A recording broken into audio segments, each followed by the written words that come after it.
the open workout continues, and the next contest, an absolute cracker. We've got 12 rounds for the European Cruiserweight Championship. Introducing first to the ring at this time, originally from Roeselare, West Flanders in Belgium. He's now living in Sheffield, England, training out of the Ingle Gym. He's undefeated as a professional, 20-0 with 14 knockouts. He's ranked number 13 in the world. Good evening, you absolute beauties. It's David Alorka back with the one and only Mr. Gareth A. Davis, live and direct, Spitalfields Market. It's fight week. We're back, Gareth. We're singing in the rain tonight, yeah? I'm just keeping off, because I heard it was Spitalfields Market, and it was spitting outside. I thought they'd be spitting on us. But you know what? Very I'll put punny. it away. It's bad luck, isn't it? Very, very punny. Look, we're here, as you always want to know, Yep. because there's loads of big fights. This is one of the biggest cards of the year so far. It's what we call stacked. Woo! Listen, ring him off. Regis Prograis Let him know. against Josh Taylor. IBF, WBA, super lightweight title, the Ali Trophy, this final of the World Boxing Super Series, Ring Magazine belt. WBC Diamond. Woohoo! You're on it. But not only that, we got late replacement, the giant from Liverpool, the man who eats kangaroo meat, David Price. That's right. Bouncing in against the one and only Derek Chisora. What's he going to be like with the little guys that nobody knows tonight? We'll have a chat to him. Oh my God, what's he gonna come up with tonight? Hey, listen, they put him on last. They've done him a good duty. They put him on last. You know why? Why? So he can't abuse the main eventers. It's clear. But also, we got two former world champions fighting as well on the card. It's a brilliant matchup. The only three-weight world champion from Scotland, Ricky Burns. Let him know. Against the Welshman, Lee Selby, who was just warming up behind me just now. That's a terrific fight as well. Lawrence Okolie. Fighting for the European title against a man called Ngabu. Ngabu, undefeated in 20 fights. Lawrence undefeated in 13. It's a step up. It's a big test for Lawrence. Can he smash and grab like he normally does? I have no issue with it. If he gets the victory, he's on the way skywards. It's a terrific card. Conor Benn's on the card. We can't show him or speak to him today. He's under 25. His dad's over 55. And he's on his way back soon. I've been in camp with them recently. I love the father and son relationship. It's a terrific card. I mean, I'm your dad, everybody knows it, you know. But the thing is that, yeah, I know, and you act like my son a lot of the time. You're half my age, and you act like it. Indeed. How do you expect me to act to me? Huh? Gareth, I love you. We're back Blessings. in Spitalfields Market. It's a beautiful, beautiful rainy day in beautiful grey England. Like I said, Ngabu's in the ring right now doing his workout. We've got Lawrence Okolie just outside of the ring, having a look at his opposition. Look, Ngabu is definitely a proper challenge. I've spoken to some of my insiders. He's very ambitious. He's shorter, more squat than Lawrence. He will come in, he will throw bombs, he'll try and get on Lawrence's chest. No one's managed to do that so far in Lawrence's career. He's got this very awkward style. Similar build to Johnny Nelson, of course, working with Sky just behind us. Very hard to reach. Very. A huge frame for cruiserweight. Lawrence has told us recently he's going to step up to heavy soon once he wins a world title. I am really looking forward to this contest. Absolutely, and so is everybody at William Hill, because we've got some special odds for you guys, just to let you guys know that one more time, you know what I mean? In case you didn't know, Lawrence Okolie, William Hill ambassador. We'll hit you up with the odds. Lawrence Okolie is favourite to win this fight at 2-7. Draws at 25-1. Yves Ngabu is at 5-2, which is actually still good odds. Really, really good odds. Very tight there on that side. It's not surprising because Yves unbeaten, David. Yes. And you know, he's in many ways, this is a major crossroads fight for both men. Both undefeated. Lawrence has proved very difficult so far. Ngabu is definitely a step up to European level. So this may be a fight in which he learns an awful lot and gets found. You can hear the thumping left hooks coming in from Yves behind me. Very well schooled, terrific boxer, decent knockout record, 65%. Really looking forward to this one. Listen, you got your stats and facts ready to roll off today, haven't you? I've been sitting under my umbrella, busking, as you do in Brick Lane, just around the corner here in East London. Of course, it's a spiritual home for boxing here. York Hall just down the road, the Blind Beggar, where all the Crimbos used to do their stuff, down the road, Commercial Street. It's a real heartland for boxing. You know, we've got a nice big crowd in tonight round the barriers. Keep them at bay. They all want autographs. They can have them later. Kevin Mitchell, the former boxer over there, I can see chatting to Barney Francis of Sky Sports. Indeed. There's a lot of people here, a lot of people excited about this card. Because it's an absolutely bumper card, isn't it? It's an absolute. That's the word. Like we said before, it took a while. You know, for the year to get underway, but Eddie's really pulled it out at the end, hasn't he? Well, it's good we're now in October, because with the autumns, I mean, it did feel like that early on. I remember when we were scratching around. Yeah, we were thinking, have we still got a job? Are we still employed? Well, no, I was rolling around doing my MMA stuff, and it was mid-February, and you were going, "Are we going to do any boxing this year? Does this normally happen?" I said, "Yeah." January, February's normally a quiet time. To be honest, the summers are normally quiet. Yes. But boxing's changed. It's massively. There's no season anymore. It's open season. Straight and up we are and down. right in the middle of the heartland of it. You look next weekend, Katie Taylor. The weekend after, we got a break. Callum Smith. No, the weekend after Katie Taylor is when we go to LA. And we go to LA. God, we don't even have a week off. You don't have a week I was giving off. myself a week off. We're going to LA. We're going to ride a Ferrari with Andy Ruiz Jr. We're going to spar with Logan Paul, verbally. We're going to be with KSI in his crib.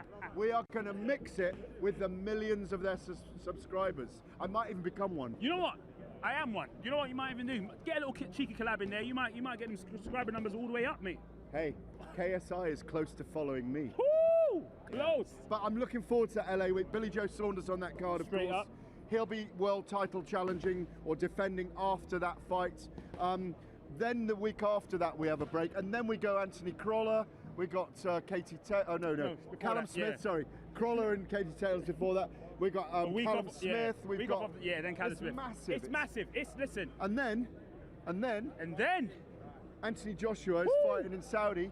We're doing some special actions over we that, got aren't we? something super special for you guys. So keep it posted and keep it locked at all of William Hill socials. We're doing a William Hill takeover that week, aren't we? We are. It's like, going to be epic. Taking over. He's and it's guerrilla warfare like he's wearing tonight. Believe that. Look at it. Army green WH, the kind of the combat scarf. He's always so well matched. Style gurus. Absolutely. Now, Yves Ngabu's literally just finished up right now. We have had, in case you guys are just joining us, we've had Shannon Courtney out here already. Like you mentioned, we've had Conor Benn out here as well. How are you looking forward to those two early fights? Well, Conor Benn against Laszlo Toth sounds like an old style toffee that you buy in a sweet shop. Laszlo Toth is a Hungarian fighter. I think he's 7-0, something like that. He's not. No, he's quite experienced actually. He's got a decent record. But I expect with Conor Benn, we see different things every time he comes out. He's an exciting fighter, isn't he? He's not really afraid. Exciting. He's not afraid to get stuck in there, is he? He always says it. I'm not afraid to hit the canvas. I'm not afraid of it. And he'll bounce back up. Here's a little exclusive for you. I spent last Friday in camp, Tony Sims' gym in Brentwood in Essex, with the old man who was kind of doing his workouts. Conor was destroying a guy in the ring at the time. He'd had enough after 5 rounds. He knocked the guy down a couple of times. And then Conor and Nigel sat down with me. The interview's on my YouTube channel. It's fascinating. We can't have him on William Hill because he's under 25 at the moment. But he is progressing really beautifully. We're seeing different style to him. He was very raw when he set out, but he's becoming more accomplished. He's a natural fighter. He's a tear-up merchant. He's like the old man. He wants to really deliver when he fights. Absolutely. Really looking forward to that fight. Shannon Courtney is fighting a girl who's 0-1-0. So Shannon's 3-0. She's similar to Conor Benn. She's a nasty little thing. Quick, when she goes nimble.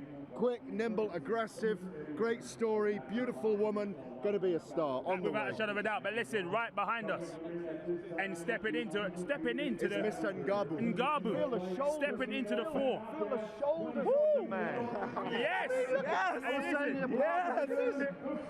are you, Yves? I'm good. Nice to see you, man. Nice to see you. A lot of love to you, mate. I got to call it out before anybody else says it. Yes, he does have a bigger chest than me. Yes, he probably does bench more than me as well. How you doing today? I'm good. I'm ready. You know, I'm good. I feel great. Camp was great, so everything good. So yeah, now time to relax. Finally. Absolutely. Now you train at the same place as Billy Joe Saunders. He's given you a lot of a lot of. He sees you winning this fight. Yeah. Well, we train every day, in and out. He gave me a lot of advice, Billy Joe and Kerbook as well. He always gives people advice. Yeah, on everything, not just on boxing. Yeah. On everything, no? Yeah. It's good to be around, surrounded by champions like this, like that, and yeah. Absolutely. With this fight, you fighting Mr. Lawrence Okolie, the Source. Obviously, you know he's being built up heavily by Matchroom. He's a William Hill ambassador. Is there any bad blood between you two? I don't have bad blood. It's just business, you know. I want to reach the top, and you know, these are the things I have to do. So no bad blood, no bad blood from my side. I don't know from his side or from my side. No bad blood. Never. Yves, we spoke, I think, in July at the O2 Arena when you were a spectator there. It was a big night. I think it was Oscar Rivas and Dillian White that night. Were you at that event? Yeah. You told me then you're very confident when you look at Lawrence Okolie. Yeah. You know he has an awkward, difficult style, but your key is to get in and get on his chest, yeah? Nah, it depends how the fight goes, you know. I can adapt as every style, you know. This is my maybe first plan, but I have different plans. If I have to fight on the back foot, I will do it on the back foot. If I have to push, I will push. But yeah, I want to win this fight, and I'm gonna win this fight no matter what. Are you? My heart. Are you the person that's gonna? Because Lawrence gets criticised a lot for his fights being a bit boring. Are you the one to really mix and gel with him and create a blockbuster fight on Saturday? I know what he does, you know. I know every fighter in my division. I know how he fights, and it's my game to not let him get in his game. My game is fight, and I know how he fights, so it's on me to change that. We know you're very heavy-handed, 13 knockouts in 20 wins. Yeah. You're undefeated, he's undefeated. Yeah. We're very excited about it because it's a crossroads fight for both of you. Yeah. One goes up, one goes across. Yeah. So it is a big occasion, isn't it, on a big card? Yeah. These are the things I dream about. In my dream, I've been there already. So, you know, these are the things I dream about, and this is what for I do this sport. Why I'm here for in England. Have you been preparing against long opponents with long reach? My last opponent was the same size as him, and he was southpaw, so that makes the distance bigger. I used to fight tall guys, so it's nothing new there. I'm not that guy, not that tall, so I'm used to fight tall guys, so nothing special. Absolutely. Now, finally, before we wrap it up, can we get your prediction? How's the fight going to go on Saturday night? I win, no matter what. I win. This is the most important. I win. The people that know me know that I can punch. They know I can box. So no matter how, we will see how the fight goes. But I win this fight. Thank you very much, Yves. Yeah, good luck. See you. Cheers, we'll see you. Yeah, we'll see you tomorrow at the presser. Yeah. Much, Take care. Look at the shoulders on this man. Listen. There is the power right there. I say you heard those left hooks of his are so dangerous. You can see the power in the man. 6 foot tall, very powerful. He is going to look to land on Okolie's jaw, get on inside. He doesn't want to give the game plan away, but the key is for him to land, because to unsettle Lawrence Okolie, he's arguably got faster hands than Lawrence as well. And we know what Lawrence does. He keeps it long like Johnny Nelson, tries to stink the place out. No, not really. I'm just teasing Johnny Nelson. We'll just get him over here for a minute. Come over here for a minute. He's in the middle of his own class. He's holding a microphone with Sky Sports on it, pretending he's working for Sky Sports. Look at him. You can see him now. He's just picking up the checks, and he doesn't say anything anymore. He just looks good. The model. But the thing is, model. The model, exactly, the model. But that's what Johnny did at cruiserweights. 13 world title defences, 7 years undefeated, very similar to Okolie, keeping it long, grabbing, blocking, not letting anyone get inside him. Here he is. Here he is. Woo! In and out, just like that. Yeah, you didn't even see him come. You didn't even see him coming, did you? You didn't see him leave either. No. It's like he weren't even here. In and out. Stinking the place out again. Forgive me, Johnny, if you see this. Of course he's seen it. Everybody's seen this. Hey, listen, Listen, guys, let them know where we are, what we're doing. If somebody just come across this stream by accident, let them know. Whip it back out. Let them know what we're doing. Whip it back out? Yes. Hang on. We're in Brick Lane, not the West End. Look, we're not Soho, mate. We're not in Soho now, yeah. There's no whipping it out around here. So, we're singing in the rain. We're in Spitalfields. The gloom, the gloaming is going on outside. It's kind of sheet grey rain.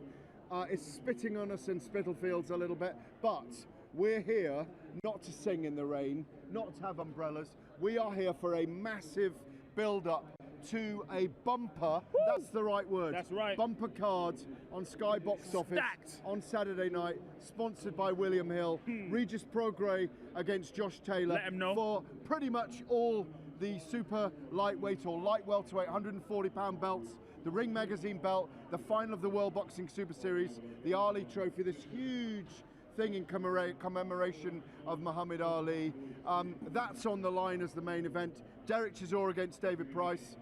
Yves Ngabu defending his European cruiserweight title against the Source. Lawrence Okolie will be along in a minute. And a great fight between a Welshman and a Scotsman in the three-weight world champion Ricky Burns against Lee Selby, who's come up a weight. Cannot wait for that fight. It's going to be rough, raw, technical, and we'll have everything. Oh, mate, listen, it's like I said before, it's been a long time since we've been able to tuck our teeth into something as juicy as this.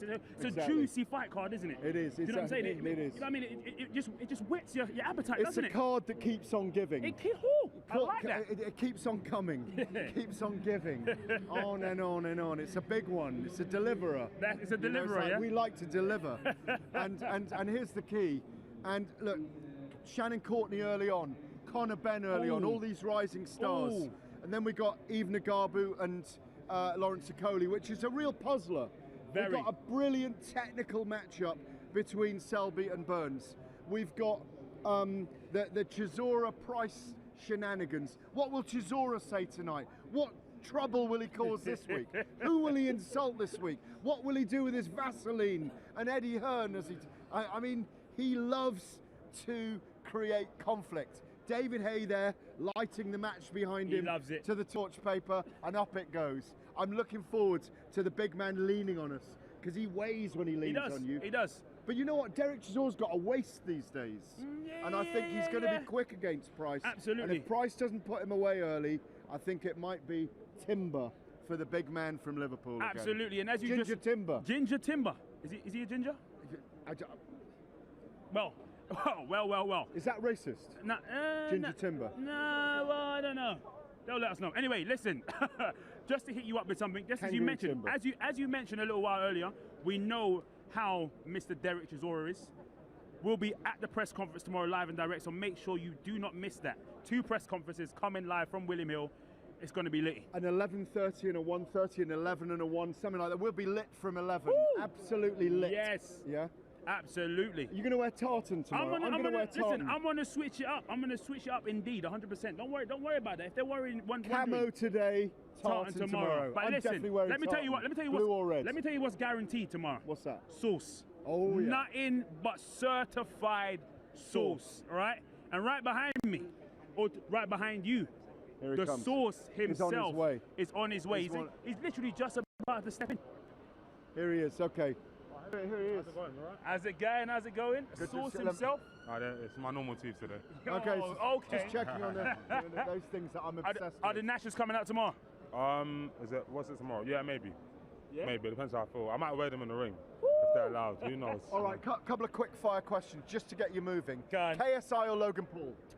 I don't answer that question. Okay. Eddie Hearn in an arm wrestle with Dean White. I'm Dean White. Dean White wins that one. That's what Lawrence Okolie says. Is he going to get a new contract from Eddie Hearn after that? Depends if I get a knockout or not. Depends if he gets a knockout. Look, we've just had Yves Ngabu with us. Yeah. He's very powerful up here. He's short, squat. We know he's got good hooks. He's undefeated, 13 knockouts, 20 fights. Do you know what to expect from him, Lawrence? Yeah, I mean, it's the same with anyone that's shorter than me that thinks they can. Everyone's shorter than Yeah, you. no, but as in, like, with his body type as well, they feel like when I spar them and I box them in the past, they like to believe that they're, somehow stronger or like somehow more powerful because they've got a more traditional Tyson-esque body type. But, Lennox beat Tyson.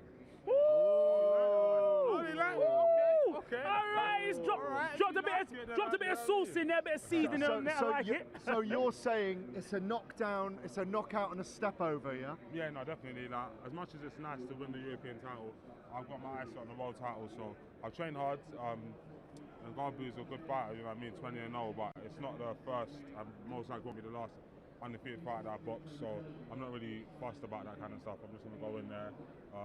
He's a lot shorter than me. That shouldn't be taken for granted. So hooks are very good if we're standing here with each other, but from the range I'm looking to box at, it's irrelevant.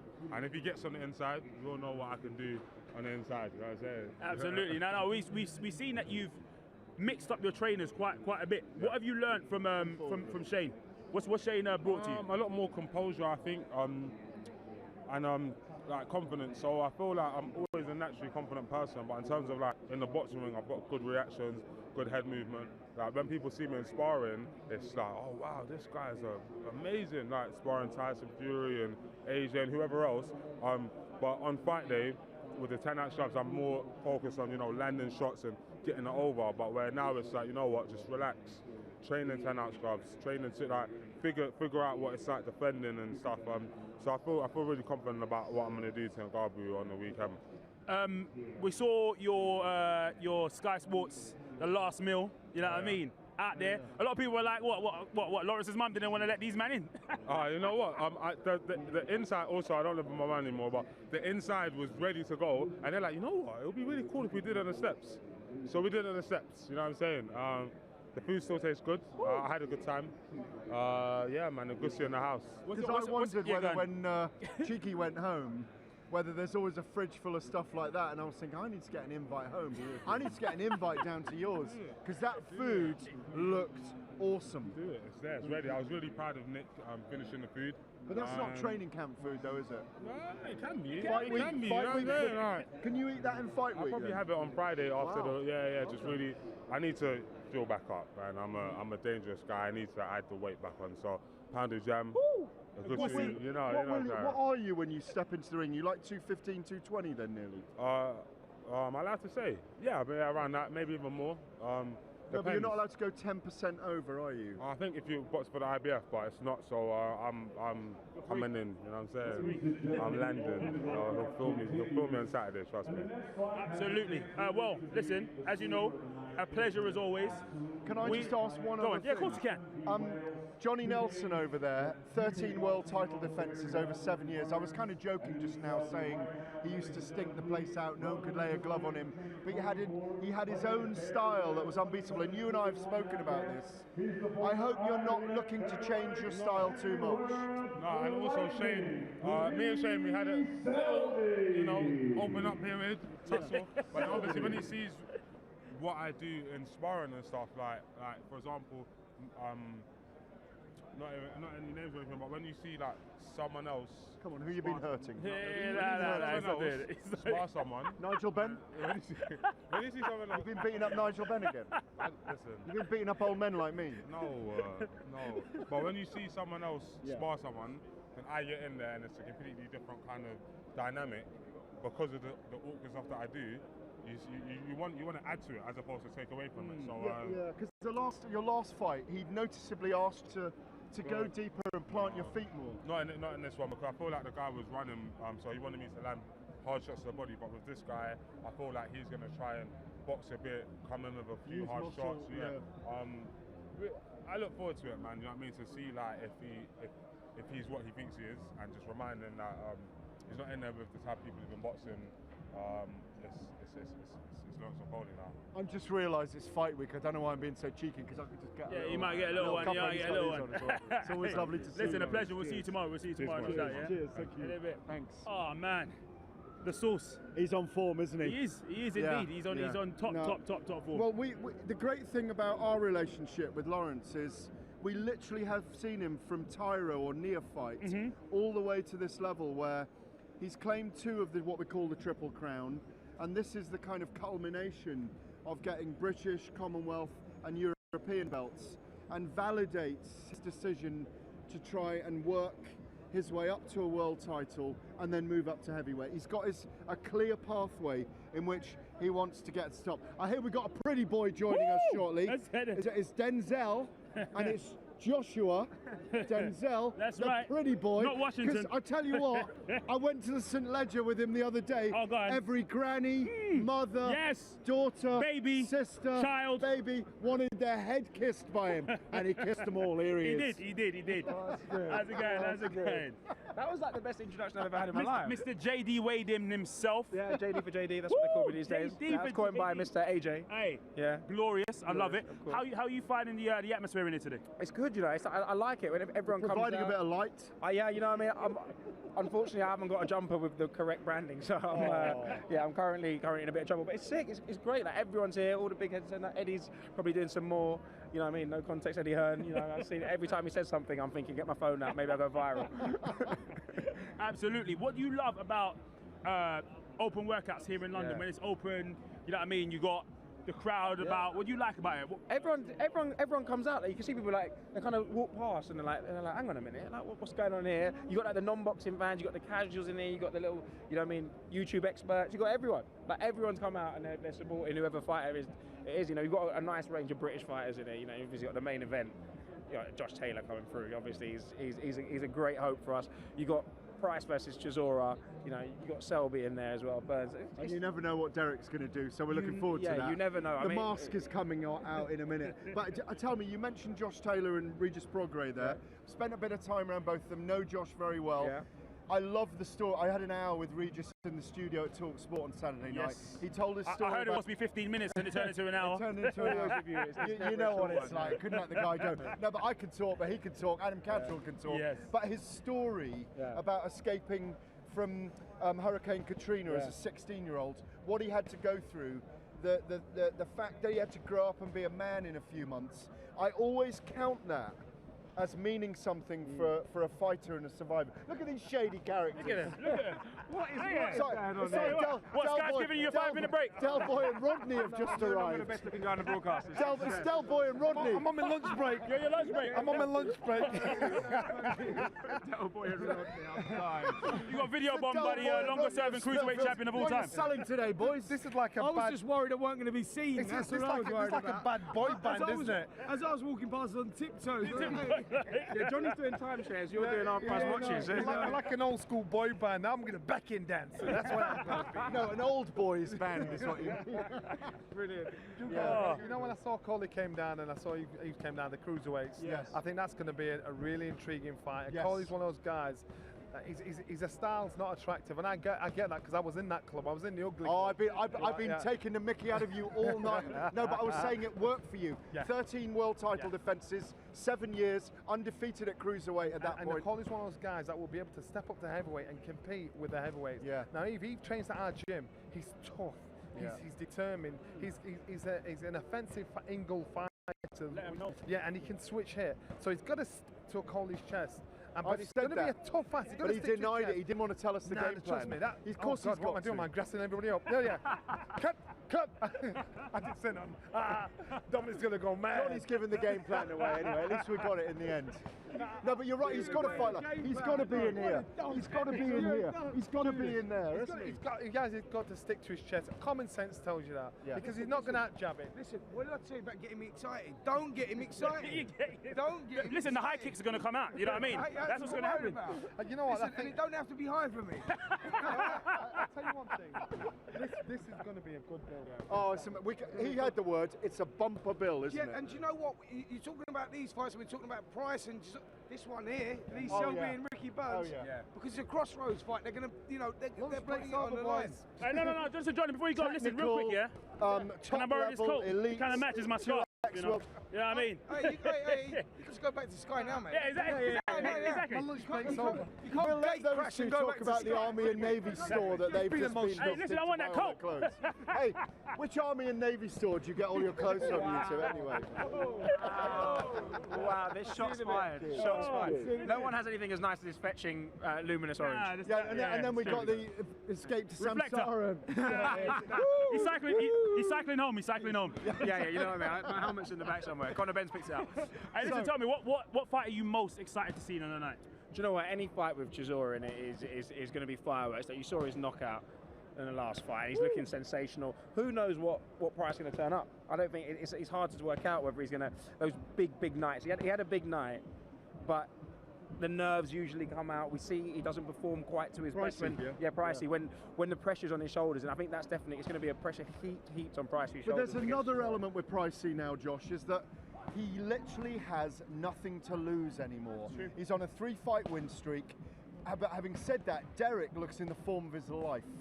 I mean, I was saying earlier, he's got a waist now. David Hayes got the bit between his teeth. He's literally driving him. I don't want to use the word slave, but I've been in that training camp. Have you seen him on the unbelievable.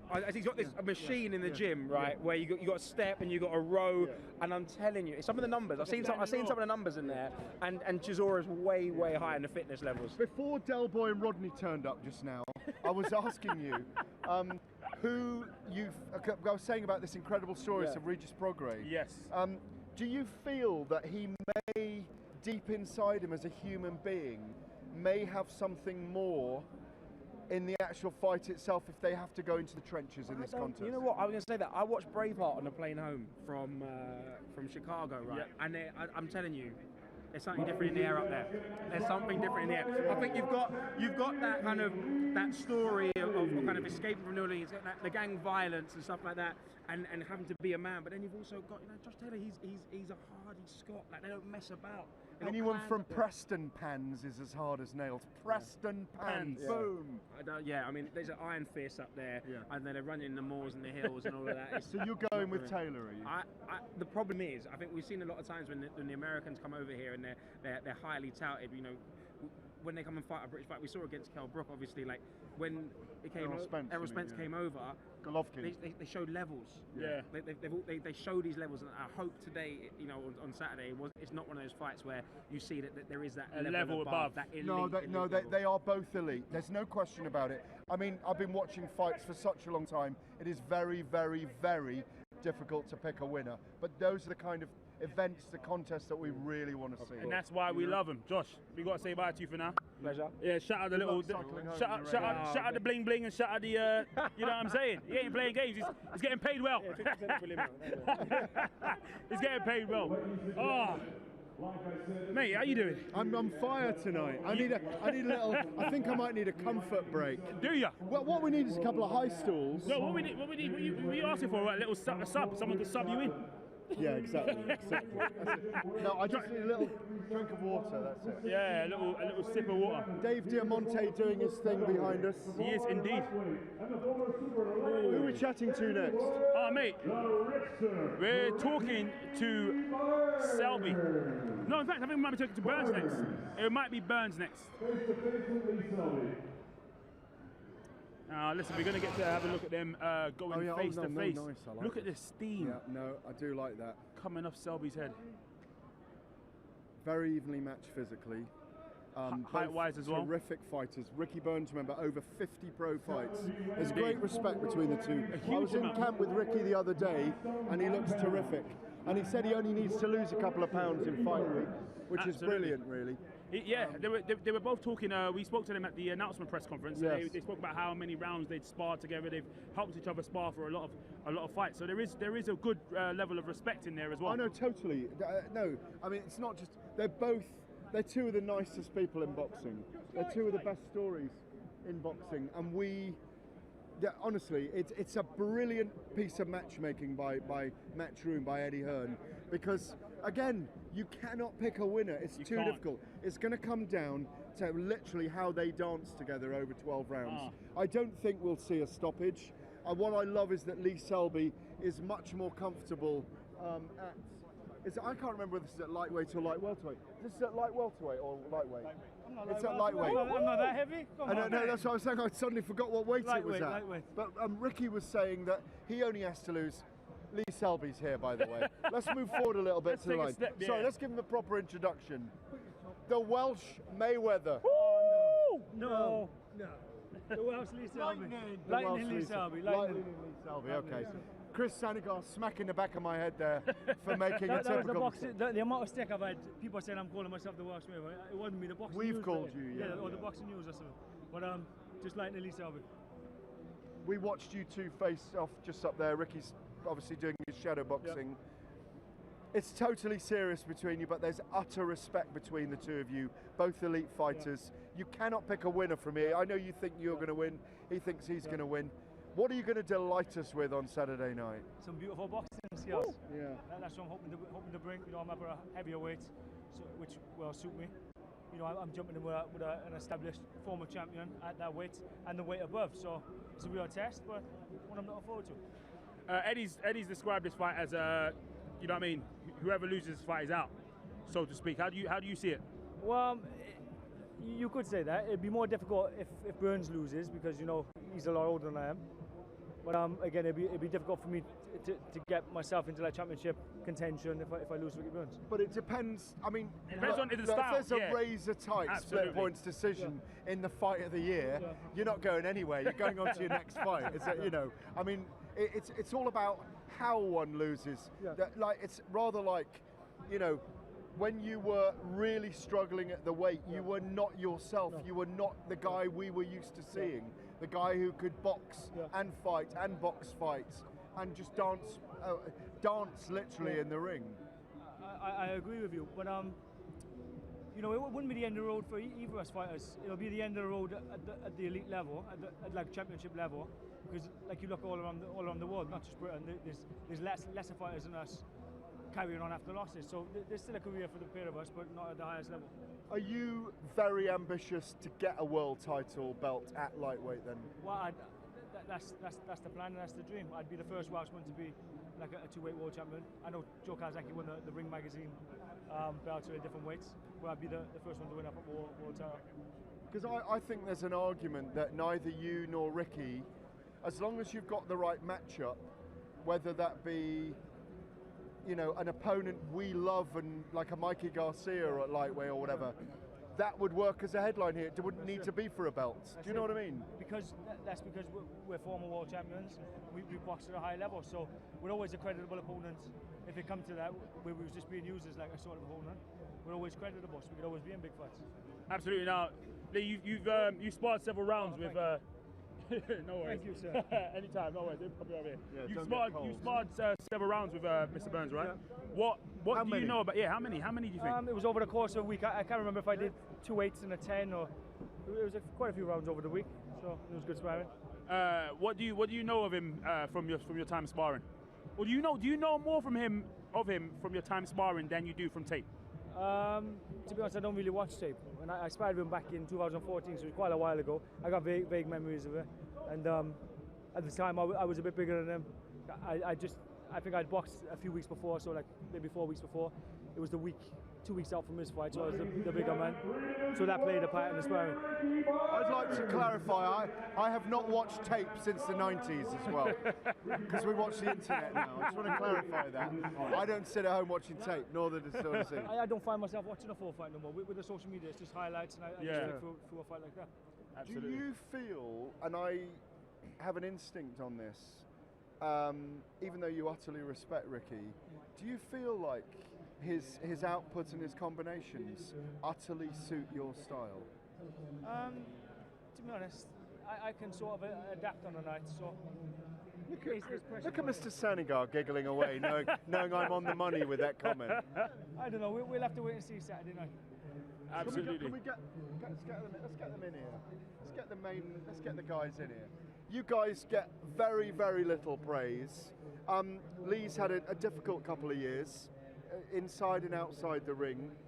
How tight are you guys as a family? Because we don't talk about this very often on this show, but there's a family in the gym as well as a family at home, isn't there? Yeah, definitely. And he's a credit to all the boxers in the gym. We all look up to him, we all admire him, so he's a consummate pro. Well, we've been with him from the beginning and to the end, you know what I mean? And that's what it's about, loyalty, just working together, it's not just about money, we put our heart and soul into it, just the same as Lee, every time he has to get up early in the morning and do those hard runs, and Lee's as fit as a butcher's dog, and Saturday night, we'll see what's going to happen. Can I just ask you one final question?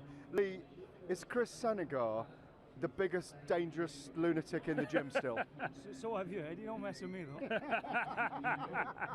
Thank you, gents. On that bombshell, we'll let see you you guys tomorrow go. as well. Yeah. Thank you very Have much. a good one, Lee. Cheers. Thank See you you. later. Thanks very much. See you in a Cheers. bit. Thank you, bud. Cheers. Man, listen, it's going to be a fight and a half, isn't it? It's going to be a fight and a Who you canoodling over there? With Anna, because she's got the most amazing trousers on. They are absolutely gorgeous. Absolutely. Like her. Right in the back, right here, we see the one and only. Luda Look, Bella. let him. Come in here. Yes. Come in here. Yes, indeed. Come and give me a hug.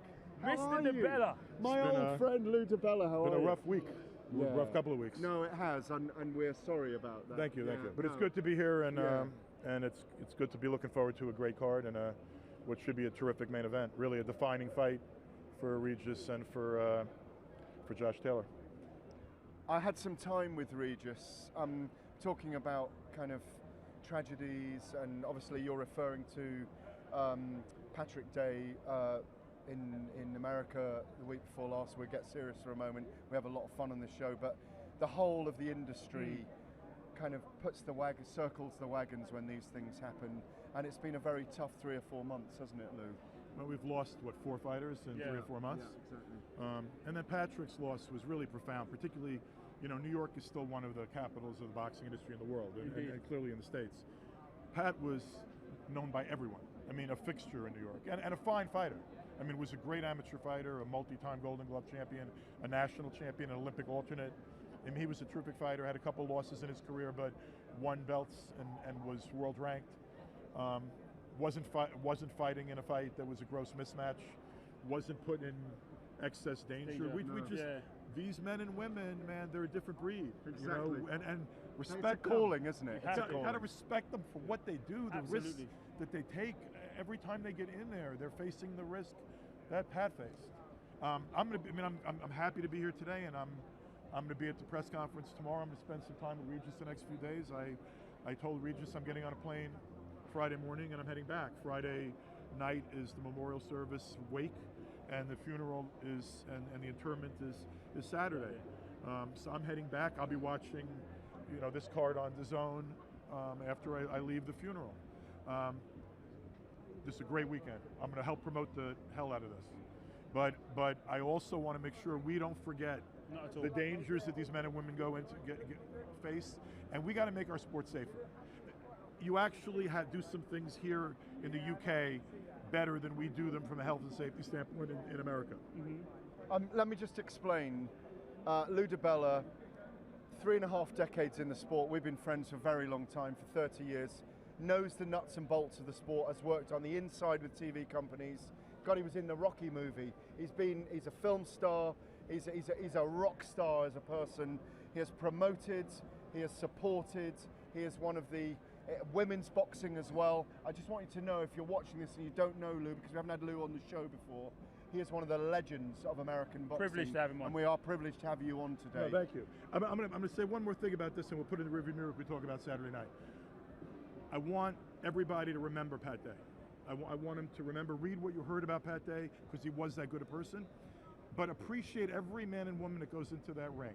And I'm going to change some things myself. I've been guilty of this.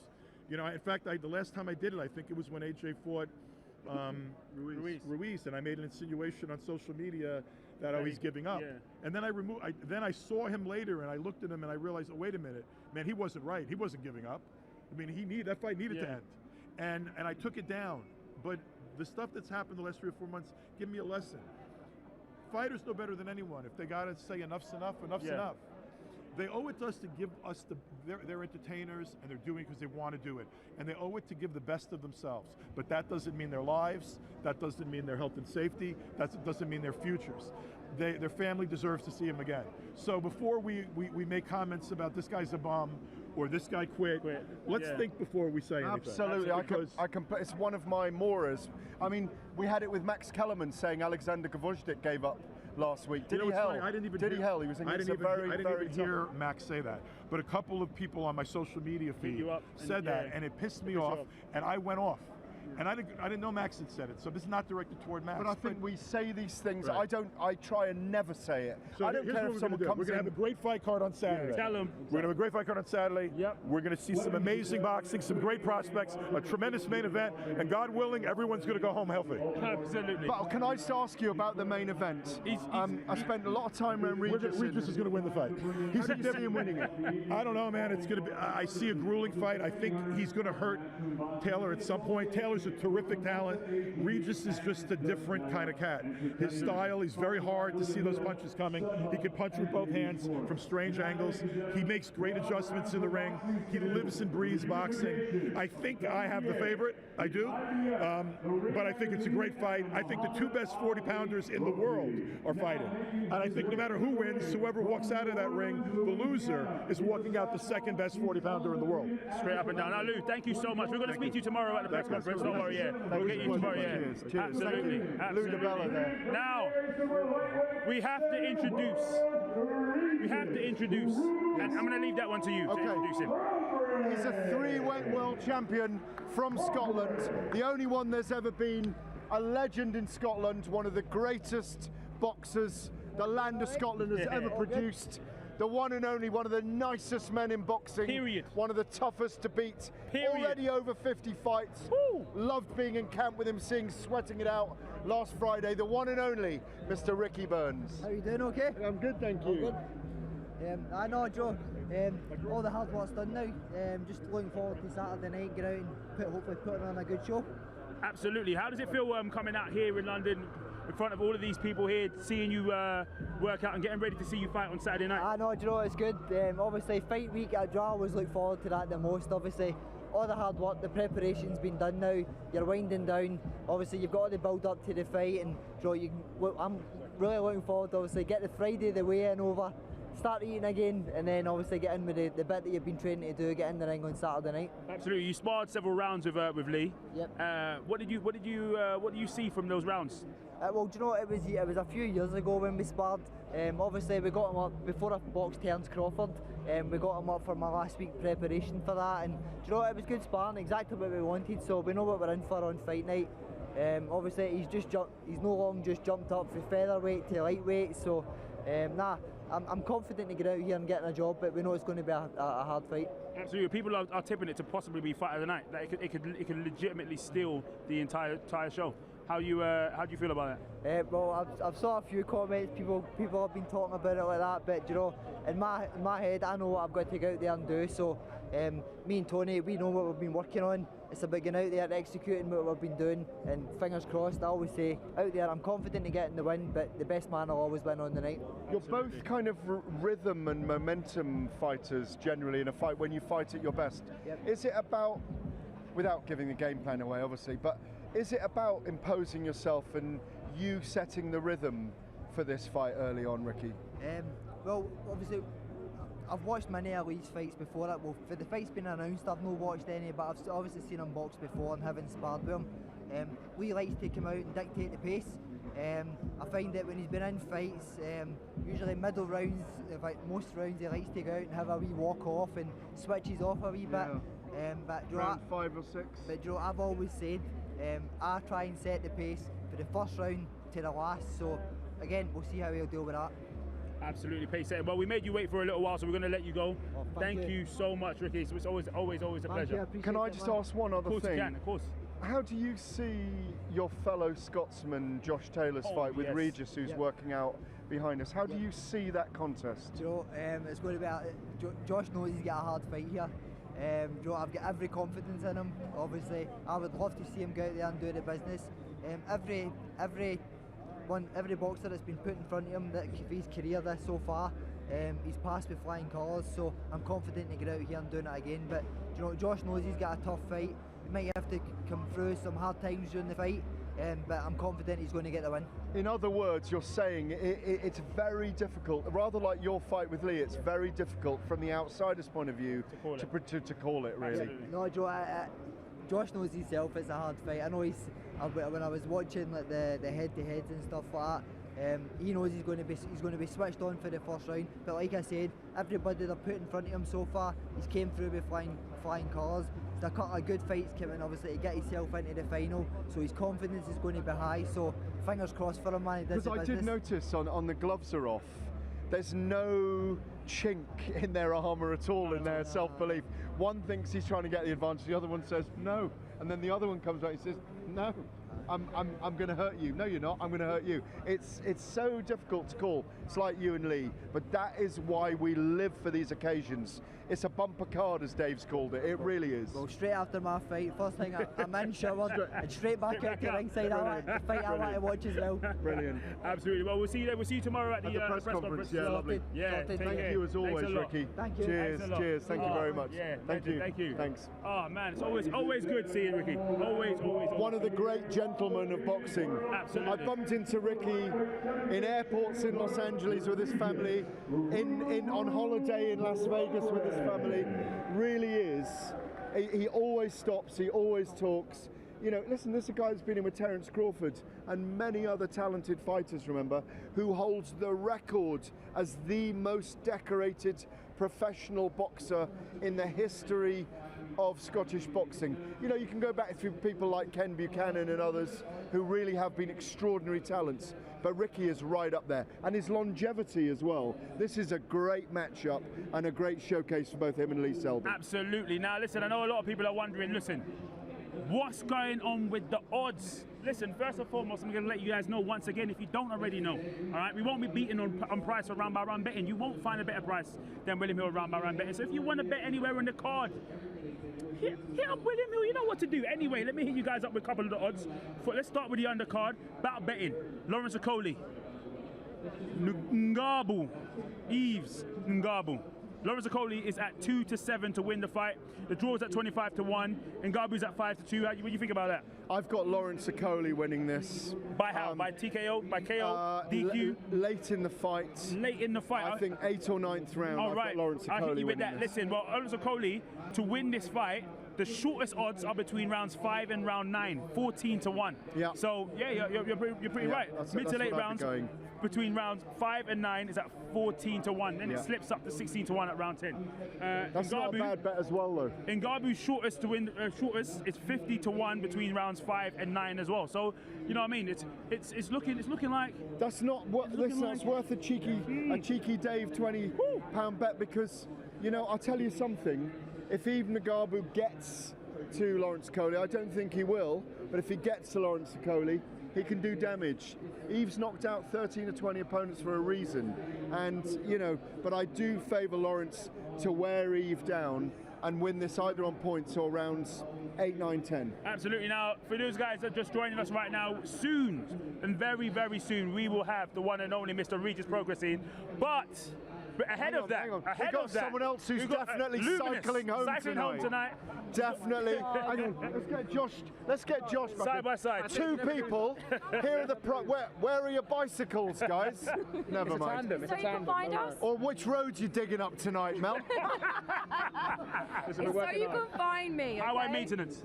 Sorry? Highway maintenance. No, I'm just. Hey Mel, where are you? I'm bringing a special delivery now. Bringing a special delivery. For those that don't know, this is Mel PR. Hi. Mel. These are my guys. Absolutely. These are my guys. You've had a great couple of weeks to Regis Prograis. Thank you. You had Vasyl Lomachenko here a few weeks ago. Thank you. And I've got to congratulate you on Regis's story. Yeah. I mean, I was saying earlier to the folks that he was with us on Talk Sport the other day. I've interviewed him myself on my own. His story is extraordinary. He's an extraordinary man, isn't he? He is. He really is. He's got an amazing story, and I think the fans have just proven that by how much interest they've shown into Regis. He's pretty much the home fighter now. So thank you. It's incredible. You've done a fantastic job with him over the past couple of weeks. Speaking of Regis, here he is. There you go. How's it going? Where are you on? Thank you. Good afternoon, sir. How are you? Good afternoon. It's good evening, mate. Where are you? Good evening. Good evening. Yeah. Regis, now you've been in London for quite a solid period. You know what I mean? Like the boxing world has commented on how exceptional like your press run has been. How have you found it? I mean, it's great. You know, that's why I came over here 3 weeks early just to get it. You know, like I said, I'm getting adjusted to everything. You know, so everything has been great. I can't wait till Saturday night. That's the main thing. You know, I just really can't wait till Saturday night. Absolutely. How's it been soaking in the British culture? It's cool, man.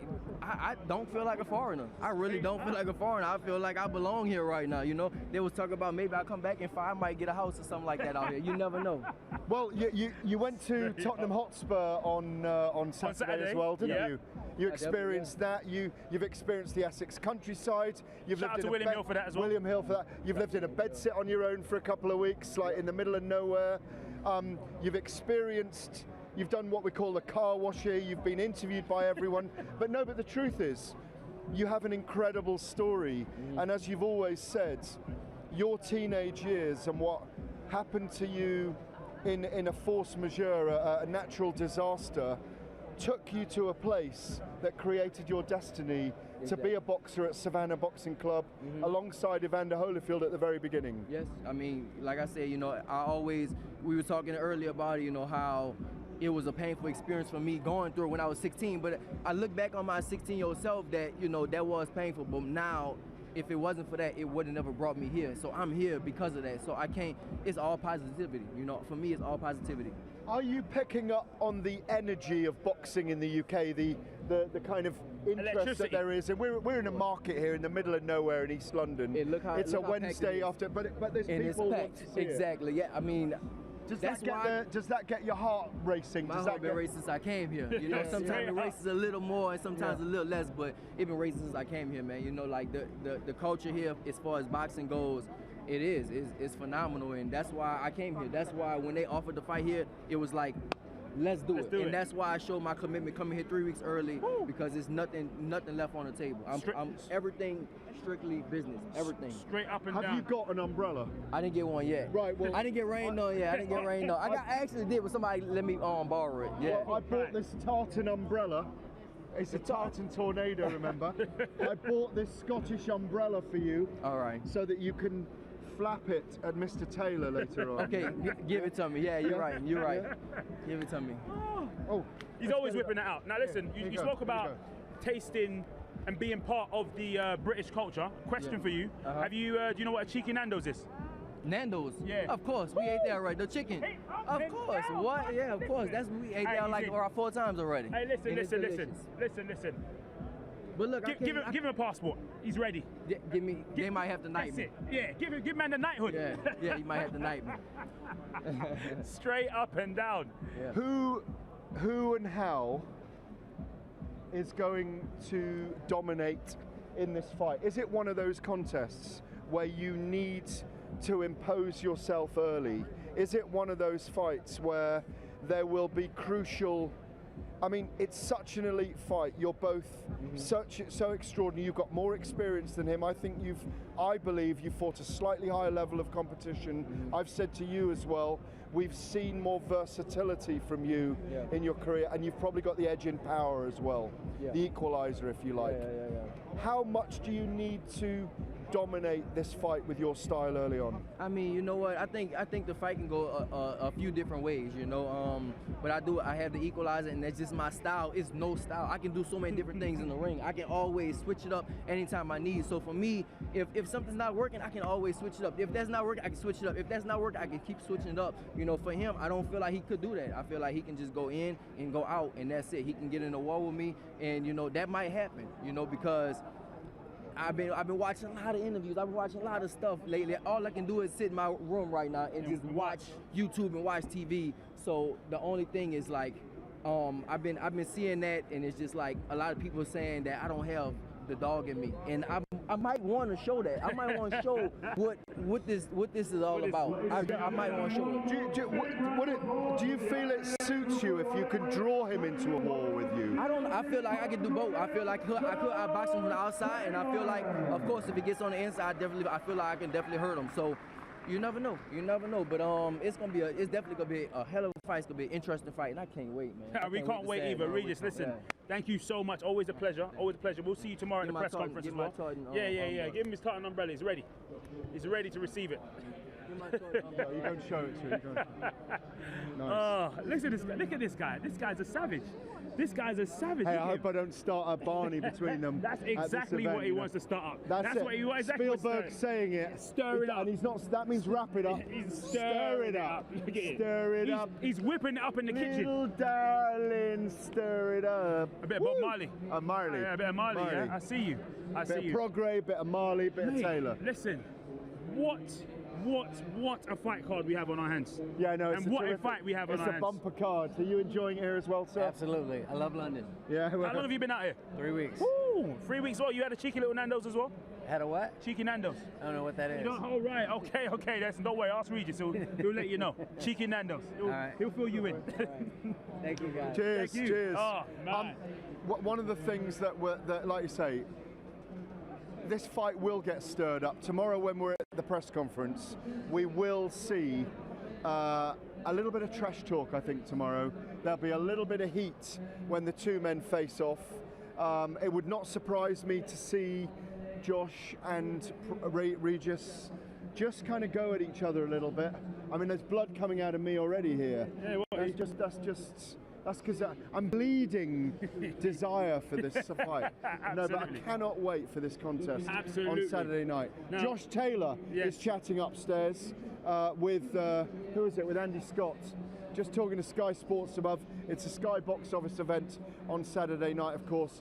We're going to have a chat to Josh Taylor. I think we've still got David Price and Derek Chisora That's right, we do. to come as well. We do. Do you have a plaster, human resources? Don't worry, HR is speaking to HR for a But yeah. There is no HR. You chat while they strap me up. There is no HR. Listen, I'll chat while they strap you up. Now listen, I know what you guys are thinking. How is it looking? What are the odds? What are people saying? Who's winning this fight? What we want to know is who do you think's winning this fight? So hit it up in the comments. But I'll let you guys know what the odds are saying, what the bookmakers over at William Hill are saying. Regis Prograis to win this fight is at 6 to 10. Hello. Oh, Coogan. Hi. How are you? All right, mate. Well, listen, we've already had Rodney and Delboy here tonight. Spencer Oliver and Johnny Nels. Yeah, video bombing. Straight up video bombing. Straight up video bombing. Mate. All right, in here. It's all right, we said it loud. We said it Norman loud. Wisdom's nephew. No, never. How's it going? Yeah, not too bad. How's it going for you? Say that again. How's it going for you? Yeah, good. Excited about a good week. All right, mate? How you doing? All right? You got Thank you very much, All right, Coogan. yeah, thanks for that. Thank you very much, Coogan. And it's Josh Taylor. Yeah, Coogan out of it. Return. This is only going out. This is only going out on IFL TV. You and I interviewed him on William Hill. This is only going out on IFL TV. There we go. Go on. There we go. Regis was half keeping an eye on you there as you were doing that, trying to make you feel a little bit uncomfortable.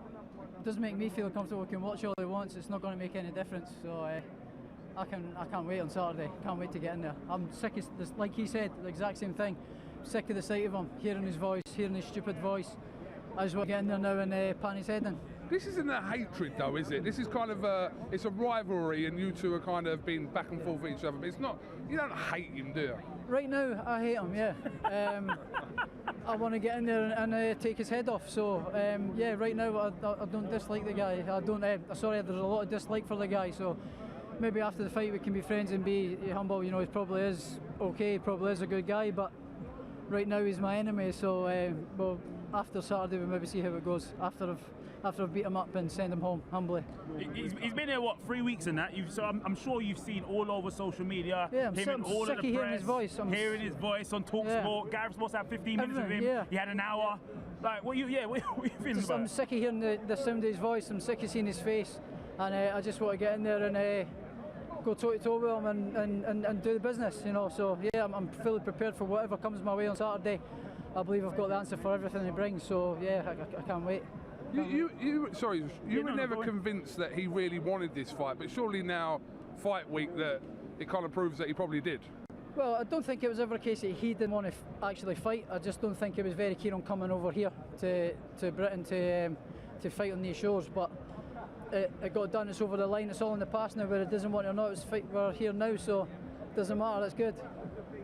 I'm going to get Gareth back in because, like, you know, people are going to get confused when they see me and you together and not the old man. Gareth, you're required. And not the old man. What do you want, big fella? What do you want? I'm giving you your job back. Yeah?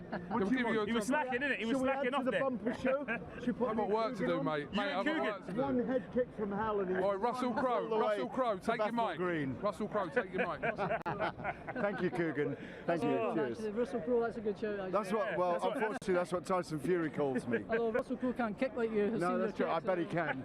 I bet he can. Here he kicks like a mule. So, look, I mean, we are so excited about Saturday night. I was just saying about watching the gloves are off earlier on with you and Regis.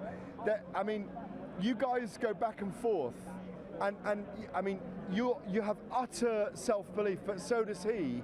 These are the contests that gets the public, the pundits, the analysts so excited. Yeah. I mean, what's it like being in your position coming into these kind of contests that are the greatest challenges in your life? Yeah, it's definitely the greatest challenge in my life. It's the biggest event I've been involved in as a professional athlete by a mile, you know, so, but I'm enjoying it. I'm really relaxed and comfortable, and I'm enjoying the ride. I'm enjoying my ride is the roller coaster that is my career so far. It has been so far. It's been a roller coaster, and I'm just enjoying every single minute of it. So yeah, I can't wait till Saturday, and this week it's brilliant. You know, I can't wait. How do you want to fight Regis? I mean, I was trying to get it out of him earlier. Like, I was saying, do you want to firefight with Josh? Do you want a boxing match? And he just wants to do a bit of everything, it sounds like. And I no doubt you're going to say the same thing. I'll probably say the same thing. I'm not going to give away tactics or plans. We've not actually really got a plan A, plan B, but we've been working on things that we think will work in the fight. I think it'll definitely work. You know, I've seen him a wee bit in there, things that he's doing, the movements that he's doing. There's things that I see that I can expose, and you know, I'm just looking forward to it. So I'm really prepared for whatever comes my way. I've had great sparring, great preparation, and for whatever way the fight unfolds, I'm more than ready for it. Absolutely. Talking of plans and plans A and plan B. Oh, yeah. Right. Talking about plans and plan A and plan B. We got the one and only Mr. Shane McGuigan. How's it going? Yeah, good. Yeah, it's going to be a busy night for myself. I've obviously got the main event on, and also Lawrence Okolie. So yeah, it's looking forward to it. Absolutely. Now, what have you seen? Let's start with Mr. Lawrence Okolie. How's that been working with Lawrence? Yeah, very good. You know, it's only our second fight together, but he's progressing all the time. You know, I think with Lawrence, he's winged it a lot. You know, he's just done it on his own ability, and he hasn't had someone really knuckling down. But he's in a good gym. He's around world champions and stuff, and I think, you know, he's coming on real leaps and bounds. So looking forward to for an opponent like Ngabu to showcase what he's really made of. How hard is it training several fighters for the same night? You're doing double shifts. You're putting in double shifts. The most important thing is the priority. You know, you've always got to make sure you've got a gap in between. But you know, obviously Josh is a priority. He's got the big one. So he's done it plenty of times before. I've done it many times before. Yeah, I've done it quite a few times. Yeah, absolutely. Yeah. What do you expect to see from Josh on Saturday night? Well, Prograis, I think, you know, he's shown that he can attack against Ngabu. I think he's boxed on the back foot against Flanagan and obviously Relic as well. But you know, he's had nobody properly in front of him, and you know, he hasn't had an acid test like the Baranchek fight that Josh has had, or even the Victor Bostel fight. And I think that's going to play a massive strength in our behalf. But I see him sort of maybe trying to box long and then starting to try and press the action. But as soon as he starts walking into Josh, I think could be game over. And I can see Taylor not early stoppage, but a stoppage at some stage. Well, that's a great prediction, Shane. I mean, it's great to hear that. I mean, many people believe it could well go 12 rounds. It could be a very close fight. What's brilliant about it, you've been involved, as you say, in many big occasions with Groves, with Hay, with lots of guys in the past, is that the boxing world is talking about this fight. The boxing world is talking about this as being one of the greatest matchups of the year, definitely in the UK. Absolutely. But one of the greatest matchups to match Gvozdyk and Beterbiev last weekend. You know, that's what's so brilliant at the moment, to have this kind of talent that we can enjoy in our country. Exactly, you know, it's the 1 and 2 in the division, and I think, you know, credit to the tournament for getting these big names coming in. So it is going to be like one of them. But I think Betabayev had an extensive amateur career, so Alexander Gavodchis, however you pronounce his surname. We're all saying it wrong. But the thing is Taylor has had that. You know, he's had those acid tests in the amateurs. He's developed as a professional. Prograis come out of nowhere. The last person to come out of nowhere was Jeff Lacey, so I think, you know, he's got success at a level, but I don't know. I think the whole world could fall in on him on Saturday night when Josh starts to really tee off on him and ping him on the inside as well as the outside. So be interesting. Absolutely. Now, well, on that bombshell, the fact that you're training a lot of people, we're going to let you go. Thank you. Yeah. We'll see you both tomorrow at the press conference where we're expecting fireworks tomorrow with you two guys, because when you get together, neither of you will back down, will you? Yeah, well, it depends. We'll see how it goes, see if he plays it as well. So I'm nice and relaxed and cool and relaxed, but let's just see how it goes. See how it goes. As relaxed I'll as keep him under. Calm conditions. As relaxed as they were when there was the press conference in London, and we were saying to Josh, "Oh, you guys japing around," and Josh turned to him and went, "Oh, I'm ready to crown him." Do you remember? You're ready to go. Hank's not quite out yet, ready yet, so I'll leave him there for Saturday. So yeah. We'll see you tomorrow. Thank you very much, mate. Thank you. Thanks. Thank you, Shane. Cheers. Thank you. Guys in a bit. Brilliant pairing they are. I mean, they are so right for each other as well. So right. I was going to bring up the tartan umbrella there, but I thought I better not stir it too much. We got a couple more days with these guys first, and I reckon we might even be doing the weigh-in show on Friday. I've got a feeling there's so much excitement around this. I reckon the Master Blaster that signs us up is going to get us to do the weigh-in show on Friday because there's so much. Is that you touting for work there? That's tactical touting for work on Friday. I'll do it on my own phone. And let me tell you something about it. The guys behind the camera, they're all like, yeah, we'll have some of that as well, mate. We'll have some of that as well. Hey, listen, it's an absolute bumper card in the ring right now. I know you've heard a lot of us talking, so we're going to switch to the ring as well. Oh, in fact, before we switch to the ring, before we switch to the ring, jump in. So we've got another David. Yeah, we've got David's Big Dave in a minute. We've got Big Dave on the hat here. David. Dave, how exciting is it to have what we're calling a bump, or David Alorka is calling a bumper card in London on Saturday night? A bumper card? Bumper. It means it's huge. It means it's massive. No, it's massive. Stacked up card. You know, I think the casuals don't understand how big Taylor Prograis is, but two undefeated champions in their primes. It's just, I mean, from different parts of the world. With great stories. It's great story, both great guys. It's going to be an incredible fight. I can't wait. Obviously, Price, Chisora, wow. And Selby Burns, I just love it. Again. So you got Conor Benn, and then Ngabu Okolie also. Great fight. It's a great fight with a great backstory in Ngabu. I mean, he's left his family in Belgium to come train out of the Ingle gym. This guy's left everything. He's so serious about it. So the whole card is stacked. It's really, this is a great one, man. As you know, I feel like Eddie Hearn's winding you up.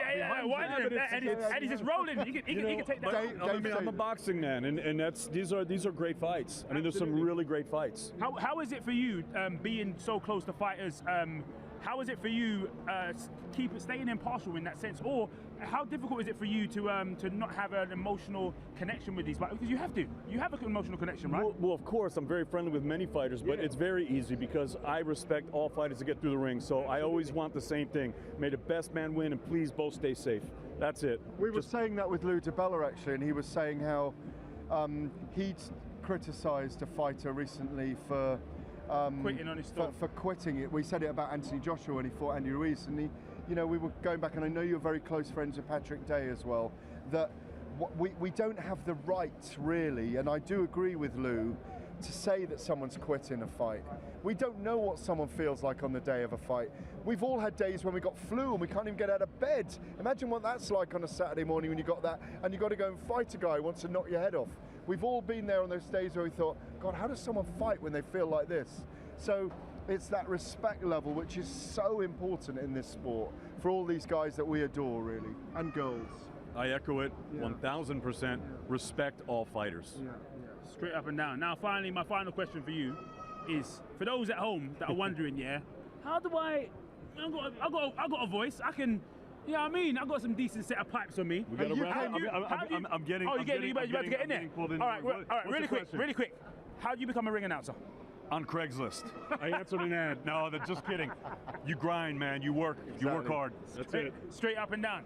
If you've never seen it, go on YouTube, wherever it is on William Hill's YouTube, because Dave robbed me way back when. Dave and that question was for him because he's trying to figure out somehow because I beat you. Cheeky here. No, you didn't beat me. I did. Michael Buffer did the Buffer Challenge as a ring announcer. Yes. Just because I imitated Buffer, ladies and gentlemen, and I did the Yankee accent, Dave did his big, proud London accent, and he got the nod and he won the competition. I did. I came second for imitating to the great better man. Buff. Second to the better man. Second to the better man. Anyway, you know, these set of pipes. Anyway, they're glorious. Glorious set of pipes. I know they've had enough of us. KSI Logan Paul.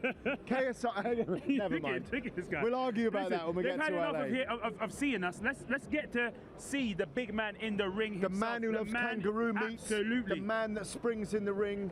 The man that is looking to put Derek Chisora on the mat for his dinner Saturday night.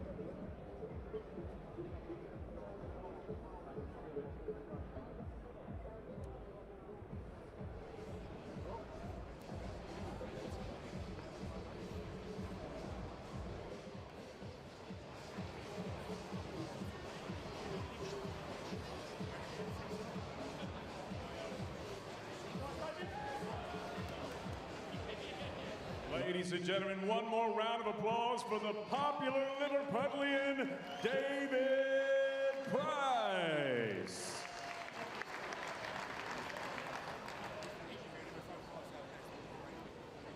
Probably a bit more dosh, a bit more dollar, right, to fight Mr. Derek Chisora. Hang on, let's get this right. Derek War Chisora.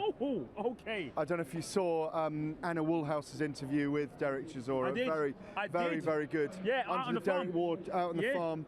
Derek War Chisora umbrellas. Did you see them? Yeah, I did. The red umbrellas. I did. Red for war, red for the bull. Yep. And you know, I do expect Derek to be bullish against Big Dave Price, who will literally put the lights out on us when he gets here. No, but he's a giant, isn't he? He's huge. Listen, his name is David, but he's more like Goliath, isn't he? Absolutely. He is more like Goliath. I know people right now are wondering right now, what are the odds? How is it looking? Let's have a look at it. In fact, before we even go into the odds, talk to me. How do you see this fight playing out? Why is this fight so difficult?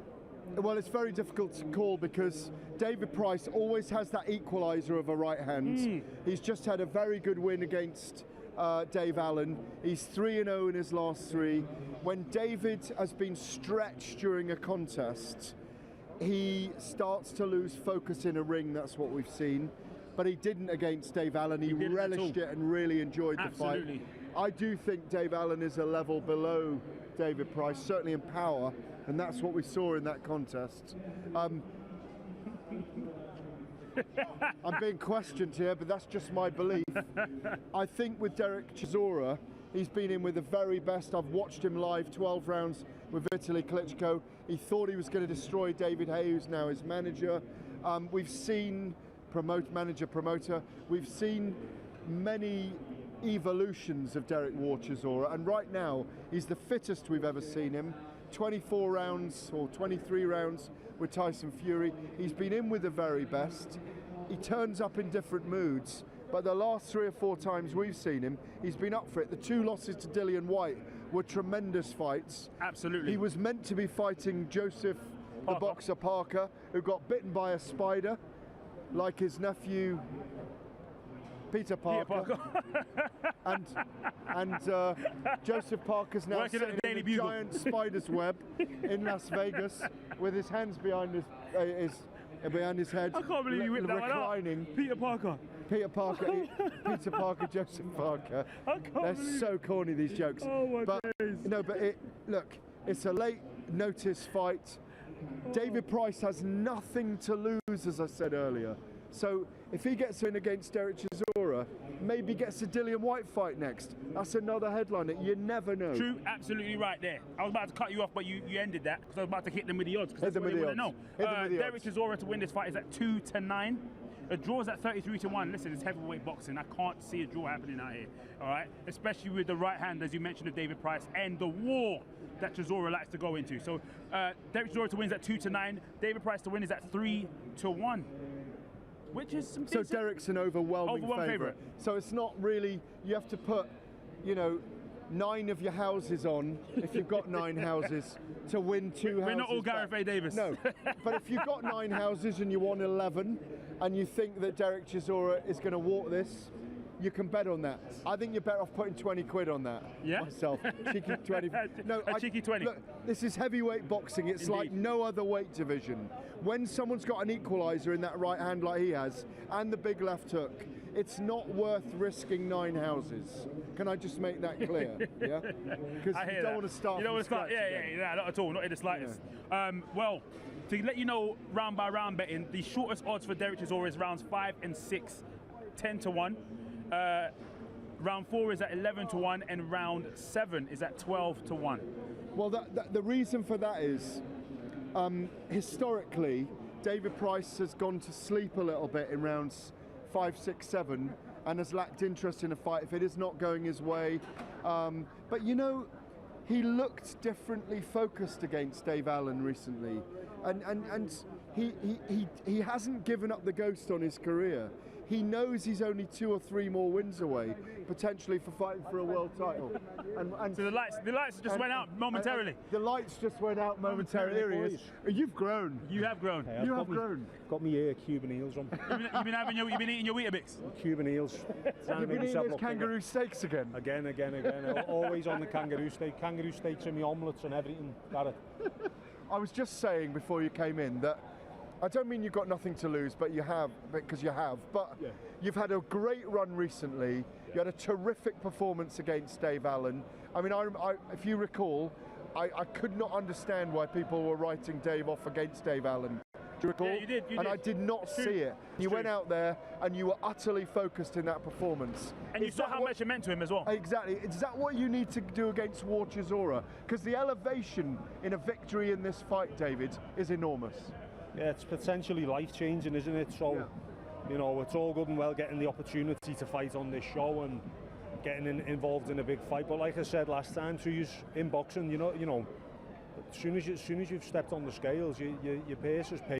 You're fighting for what's next then, and it's potentially massive what's next for either of us. So I've got to turn up on Saturday and be at my best. Simple as that. It's a big ask, but it's definitely doable. And if you're talking about stepping up accordingly each fight, this fits the bill. Because there's a Dillian White fight out there if you win. There's a Joseph Peter Parker, as I now call him, the Spider-Man fight out there if you win. Yeah. I mean, there's Anthony Joshua if he loses. There are so many box office, because every box office event wants a big heavyweight fight now as well, doesn't it? Of course they do. There's always demand for big men. There's something that people like about big fellas getting knocked out, and it's like a bit of a sadistic thing. You know, they love seeing the big man getting knocked out. So you can hear him out there. You know, he's saying it. But anyway, yeah, the big men involved. There's always a place for the big men, and it's just great that it's in a renaissance at the minute, and I'm involved in it, and that's great to be involved. Have you sparred much with Derek in the past? We used to spar quite a bit a few years ago. About 8 years ago was the last time we sparred, when Derek was fighting for a world title at that stage. That would have been Klitschko, wouldn't it? Vitaly Klitschko. Vitaly Klitschko. So I helped him out with that. But since then, nothing really. You know, so. What do you have that's going to destroy Mr. War Chisora? You already know what the thing is with him. You know what he's going to bring. Yeah, I know what he's going to bring. I'm going to have to try and beating him to the punch is important. Taking away his momentum during the fight. He will bring the heat. He's going to put pressure on it. It's about me staying calm. I'm fighting my fight. It's as simple as that, which I'm confident I can do. We've spoken many times. It's like a broken record, this comment, but you know, people always talk about, is David nervous? Do nerves get the worst of him? Is that kind of disappearing in you a little bit more? Probably with maturity, really, more than anything. You know, it's almost like you're working it through. You've had to work it through. Everything takes time, doesn't it?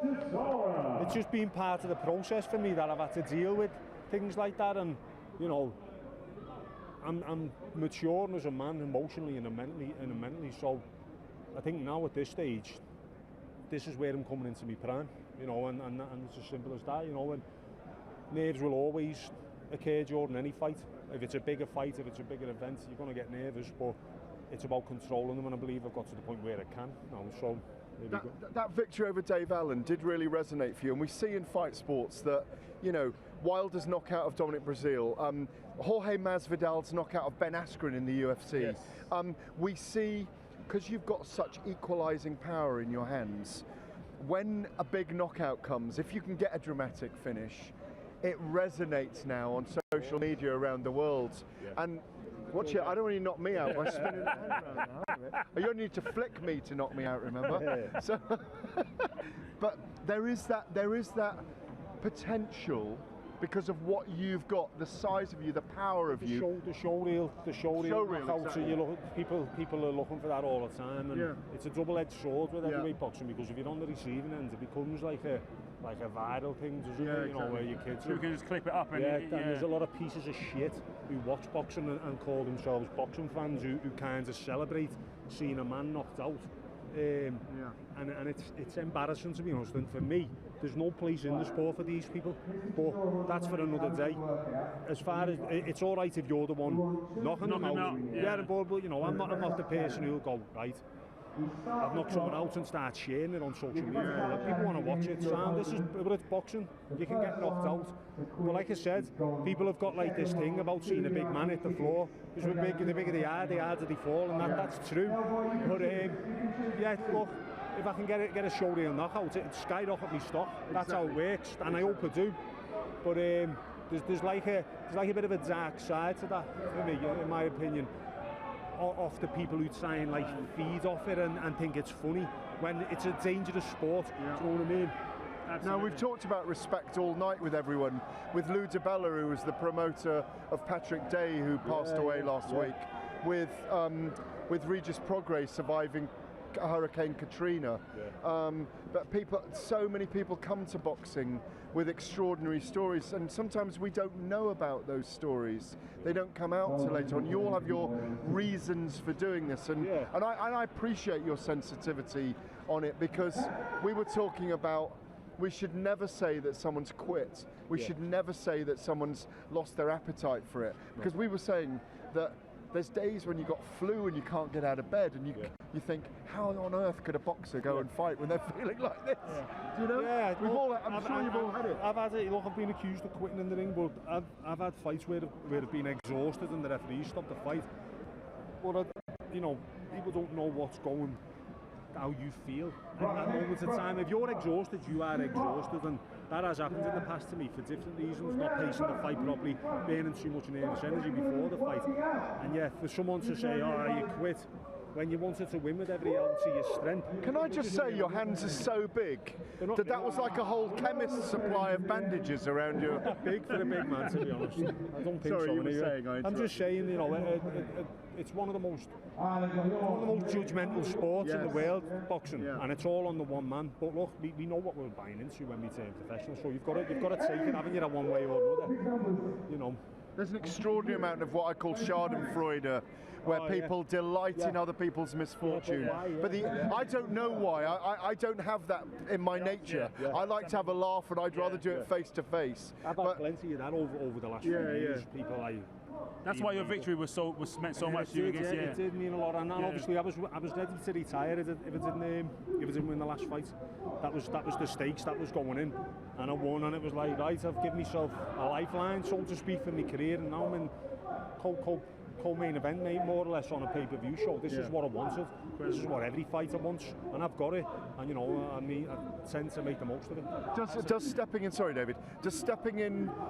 Were you obviously were you on the November 23 card? November 23rd. Yeah. So did it matter? Were you kind of in camp and ready, really? I was in camp from the middle of August, training with me strength conditioning coach, because I wanted to keep myself ready in case the call came, and I could just go, right, fight, put my foot on the gas, and I said to the lads before the fight in Liverpool had even been announced, I said, I don't think I'm going to fight in Liverpool, I think something else is going to offer or present itself. I put it out there and it happened, so here we are. It's about being ready, isn't it? Absolutely, stay ready so you never have to get ready. David, thank you so much, a pleasure. We'll see you tomorrow at the presser, yeah? Thanks, boys. And keep eating those kangaroo steaks, yeah? He loves it, he loves it. Hey, listen, you can get them at your local walkabout. Now listen, while we were having that interview, Derek Chisora was in the ring. What's he throwing out? Well, look, he's throwing out, little prizes for the fans in the audience. He's also doing a little press-up competition in there as well at the same time. With who? David Hay? With David Hay and a few others. You know how Derek is, unpredictable. You think he's going to come in, play some music, do his workout, but he ain't. He ain't, is he? Should we have a press-up competition? Gareth, you do your 10 first. Gareth, you lose. Okay, I'll lose. But you do your 10. And then what? Let's see how long it takes, and then I'll do my 10. Now, listen. Age before beauty. Yeah. Age before beauty, Gareth. Spielberg's going to do my 10. Age before beauty, Gareth. Yeah? Age before beauty. You want to go first? Age before beauty. Before beauty.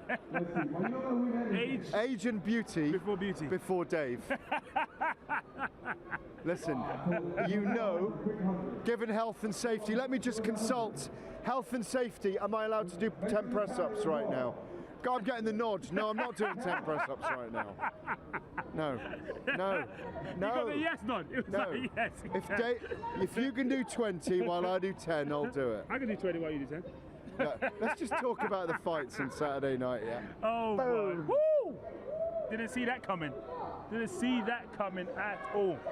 I just want to know what's going on in the ring. Well, it's a little kid doing press-ups. We can't show it at the moment. There's juniors doing press-ups. There's seniors doing press-ups. David Alorka wants to impress with his press-ups. It's not me, it's Spielberg, all right? Don't blame me. So how do you see this fight going? Well, I mean, look, as I said, I am more and more impressed with David Price and his ability. Who are you nodding at? Listen, I've got a couple of fans in the audience as well, you know what I'm saying? I thought Mr. War Chisora was about to lean on us. I'm more and more impressed with the mentality of David Price. And I think if he can hold it together, I think we will see a terrific fight. Derek Chisora is clearly very relaxed. It's Wednesday, but I prefer him when he's keyed up. I prefer him when he's in a mood. But you know him, he can switch it on a dime. He can switch it on a dime. He can be all relaxed like that right now, and then he pops down here. It's a different game. Yeah, that's true. But I like the moody Chisora. I like the Chisora that leaves no stone unturned. That he's aggressive. That he's in a mood. It's in him. I hope he's that by tomorrow. Oh, it's in him. It's in him. We know it's in him. We know he's like one of the most bizarre heavyweights we've ever met. And he's still. Oh, he's in it. He's in the ring signing gloves. And David, I love that. So there's gloves going everywhere. There are gloves going Derek Chisora, he's been entertaining here, very much so. Great. But we will get him in a minute. I'm interested to see what he thinks, how much respect he has for David Price. I think he does have a lot of respect. He gave David Price a really big congratulations after his last fight because he knows how much he was written off ahead of that fight. And they're friends. I saw the interview of Anna Woolhouse and Derek, and I said they're pretty good friends. They don't talk all the time over the phone or anything like that, but when they see each other, they're nice. They have a good relationship from that perspective. But it's all about war with Derek. With Derek, though, you've got to bludgeon him into defeat. You've got to put pressure on him. What my fear for David Price is that he may not be active enough in the fight to put real pressure on David Price, and that's what on Derek Chisora, and that's what he's got to do. He's really got to push the pace on him, and he's got to do it early, and then he's got to get ahead in rounds. And I think, if anything, for me, David Price has to stop Derek Chisora. He's got to try and stop him. Let's ask Mr. Nelson. Do you agree with me that David Price? What have you got in there? You got some lunch? You got some dinner for us? Oxtail. Some oxtail, rice and peas. I was doing the show. My belly was rumbling. I needed food. Oxtail over there. Do you agree though that have you had David Price? Yeah, I do. I've had it a lot. Too much. The tail of ox. Do you agree that David Price has got to put pressure on Derek Chisora and probably stop him rather than go the 12 rounds, because the longer the fight goes, the more it suits Derek. So I think David Price, the penny will drop, has got to drop eventually. We have not seen the best David Price. David Price has underachieved as far as I'm concerned as a professional. So that means there's still some more for him to dig in and get through. If David Price's win over Dave Allen, he felt like he'd won a world title, but on paper he should have beat Dave Allen. Yeah, I completely agree. Should have beat Dave. He should never have been written off against him. They're different levels, aren't they? So now against Derek Chisora, on paper he should beat Derek Chisora, because you look at what he achieved as an amateur, you look at how he boxed an amateur. This guy, the reputation gym-wise, he's a gym king. He's a gym king, but he just needs to be able to wear the crown outside the gym. Yeah, but hang on a minute. Derek's very resilient, very robust. Beyond 7-8 rounds, I think there are problems for Dave Price. Excellent boxer. He can bang. This is a guy that knocked out Anthony Joshua in sparring.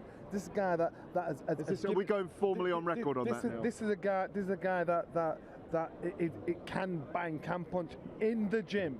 The problem is, cojones. What's happened is, under the pressure of the bright lights, all of a sudden it's fallen through. And I get that because I've seen that. Touch my dog again. Derek. Hey, Derek, you're in it. Again. Oh, right. Okay. All right. Under the pressure. I've got to do Sky first.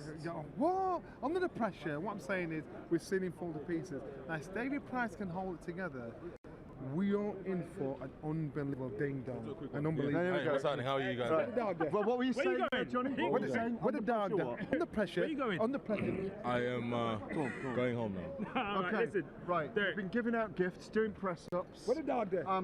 You've been throwing out golden gloves. What was that golden glove? Yeah, Derek, where's my golden glove? I figure out, every time I come here, I work out. I figure out, sign something for the fans, get Eddie and David to sign something, and then just chuck in the crowd. I love it because nobody can ever predict what you're going to do. It's an open workout, public workout. You came out here and you worked some other people out. I love it. Oh yeah, man, that's the whole point. The guy won ringside tickets, is going to get him. The other guy flopped, you got to sign gloves. Why are you smiling and not in a mood today? I'm disappointed. He wants a mood, he wants you agging. No, because I always say I love Derek in fight week when he's got that ag on him, when he's got that. Do you not need to be this week, or are we going to see it tomorrow maybe? Oh, no, you know what? It's been a great day today, so okay. So tomorrow will be on anyway. Tomorrow we go on. Is this a fight where you need to wear Price down and get inside, get on his chest? No. This is a fight when we start very fast because we are ready to go down to the trenches. So we're not going to start slow. Okay. We're going to start fast and power shots all the way long. Is this another Spilker performance? We don't know yet, but whatever happens, it's going to be a great show. Wow, we cannot wait to see you tomorrow, Derek. Hey, Derek, Thanks for stopping in with us. Can I put my order in for some Five Guys, yeah? Yeah, we're getting at least 100 burgers from Five Guys on fight night. Straight up and down. We'll see you tomorrow at the weigh-ins, at the press conference. Thank you very much. In a bit. Cheers, thank you. Oh. So he had to do Sky, but he came to us first. There you go. But look who we got. So I'm saying, Derek's in a good mood. What's happening? What's going on? He's in a good mood. The thing is, though, with him, he puts the fear of Christ up me. Because like when he goes to me, Eddie, get in the ring, yeah? I'm like, oh. What's happening? But his idea of open workouts is a lot different to other guys, where he's saying, look, why do you want me to do 2 minutes of shadow boxing when we can interact with the crowd? I mean, he's giving away like 30, 40 gloves signed by me, David Hay and Derek Chisora. I mean, I would like some royalties, to be honest with you. Do you know what I mean? And then he's 2 ringside tickets for people doing, people like, you remember that as a fan, do you know what I mean? Like when you go there and you just watch Derek get in there and sort of do this for a minute, or you actually walk out of there with something or an experience, I think it's great. Let me ask you something, Eddie, yeah?